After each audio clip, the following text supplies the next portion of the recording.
Hey, what's going on, guys? Welcome to the channel. I'm Ben, and this is the very first dual sport motorcycle I ever purchased, a 2008 Suzuki DRZ400. Last week, I made a video while I was out riding my new bike, this 2018 Suzuki DR650, the DRZ400's big brother. We talked a bit about how they compared, why I sold the DRZ400 back in the day, and why I'm considering buying and building another one.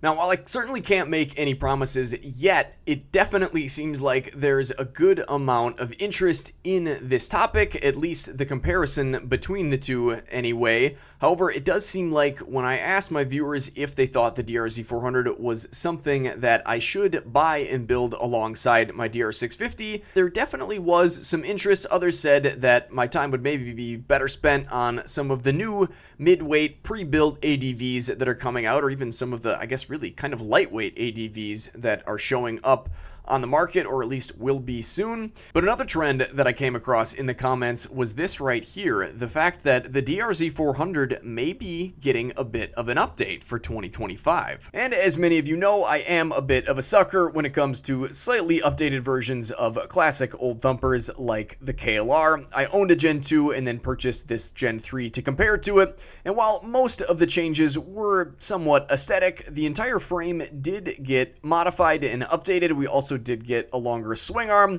and while the new bike did put out a few more horsepower with the same 5-speed transmission, it really didn't feel much different. I think most of it had to do with the fact that the Gen 3 did put on a few pounds, but of course the updated lights and the updated fairings were certainly a welcome change, as was the EFI.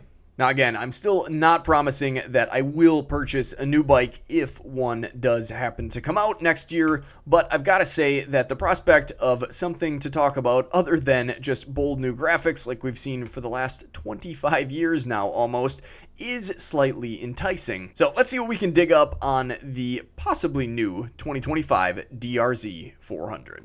Now, back when I very first heard that the DRZ might be getting a bit of a revamp, I've got to say that I did roll my eyes a bit, but it does seem that this may very well be happening next year, because on the very first press release that Suzuki put out here, we've got lots of other models with some minuscule changes, and then we've got the dual sport section here, and then just nothing. Only the DR650 is listed here. And if we check back to the most recent announcements, here, there is nothing about the DRZ400, so it would seem that something is going on. It's definitely a little odd that we wouldn't have seen anything about it yet. And seeing as outlets like motorcycle.com and Adventure Rider here are posting stories about it, I think it certainly is worth believing. So I'd highly recommend you guys check out both this article and the one on motorcycle.com. I'll put links for them down in the description under the sources section, but for now, I want to take a little bit closer look at this image. So here it is zoomed in a tad, and we definitely do have some stuff missing, like the fact that there's no brake rotor or caliper back here or up front, so it is a bit hard to tell whether or not this will have ABS. We're also missing foot pegs and controls down at the bottom. There also doesn't seem to be any sort of headlight or cowl or even an instrument cluster.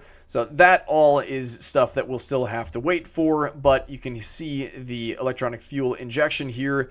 The engine looks fairly similar, with, of course, the difference of the exhaust changing its size and routing on the opposite side here. The front fender and the side fairings here certainly look a lot more like their dirt bike fairings than the old DRZ fairings did. The back half certainly looks a little bit different, a little bit more pointy, and we can double check a lot of that by laying an image of the old DRZ underneath this one.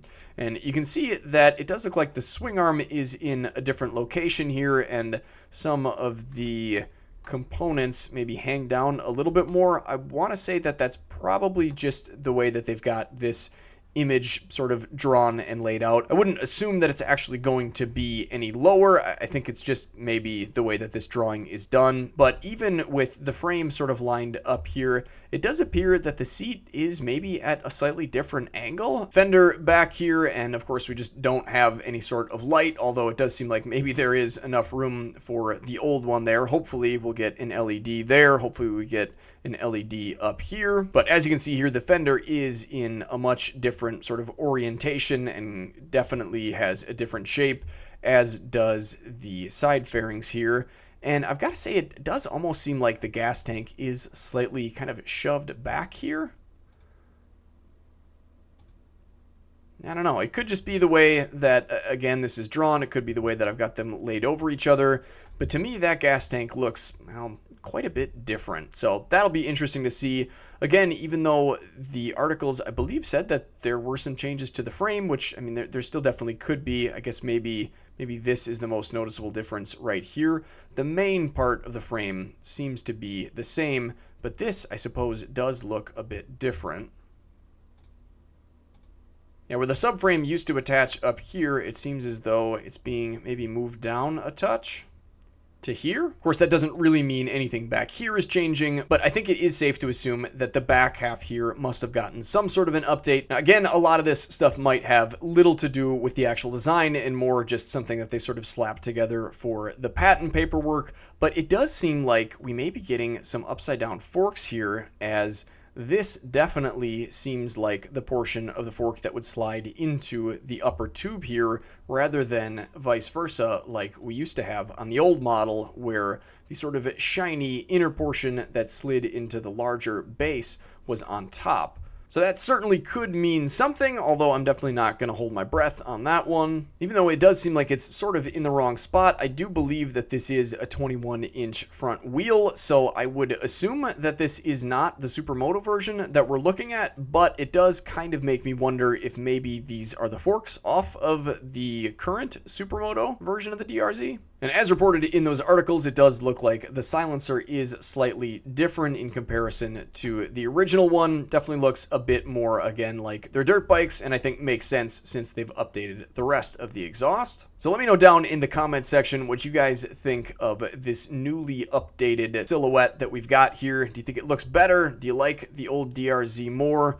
Which one do you think you would purchase if you had two of them sitting in front of you on a showroom floor? And if you guys didn't catch it already, this does say Suzuki backwards on here because I did have to flip this image around to make it line up with this one. So there isn't really anything that we can glean from the engine side here, but I do have another image that we can take a look at instead. So here we've got the bike oriented correctly, and we've got a matching silhouette that is a little bit hard to make out here, but if we look closely, you can see that there isn't all that much changed when it comes to the motor. The exhaust routing certainly is a bit different, but for the majority of the image, it looks fairly similar to, I think, what we're used to seeing.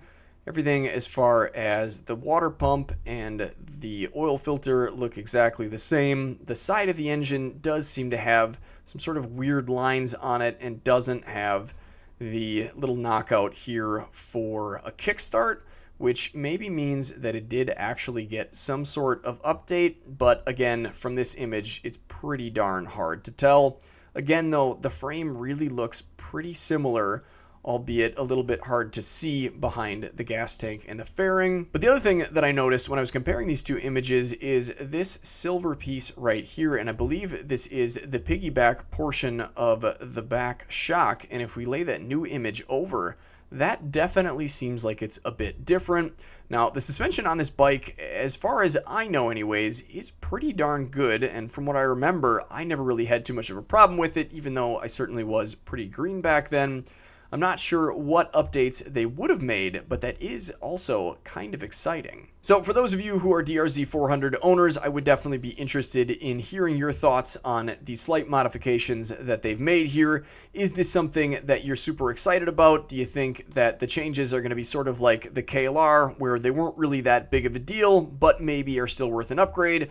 Or is this something you've been waiting for? Do you love the new plastics? Do you love the EFI? Do you think that the suspension is going to be upgraded? And do you see some room for improvement? Do you want the upside down forks that may be showing themselves here? What do you think? Let me know down in the comments section. Thanks for watching, guys. Get out and enjoy those beautiful trails any chance you get. Thanks for watching. Take care, stay safe, and stay swanky.